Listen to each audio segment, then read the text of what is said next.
ఒకటి బోడముండ హైడ్రా అని తెచ్చిపెట్టింది.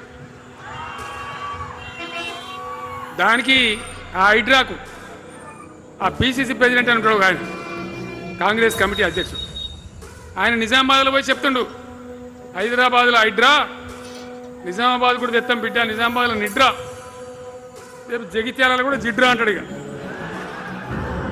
ఏం కావాలి? మొత్తం పేదలు గొప్పలని కూర్చుడేనా?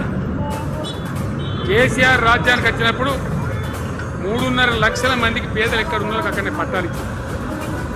వాళ్ళు నాగం చేయకుండా పాపం గరీబులు 3.5 లక్షల కుటుంబాలకు హైదరాబాదు చుట్టుపక్కల వేరే పట్టణాల్లో కూడా పట్టాలు ఇచ్చిన వాళ్ళు బతకనిచ్చారు. ఇలా ఏం కూలగొట్టుడు? అది పుస్తకాలు కూడా తీసుకుని పోరాటాలు చదువుకునే అంతే గిరితమా? నేను ఒక్కటే మాట మనం చేస్తా ఉన్నా, గ్యారంటీగా బీఆర్ఎస్ గవర్నమెంట్ వచ్చేది ఖాయం. మొట్టమొదటి రోజులనే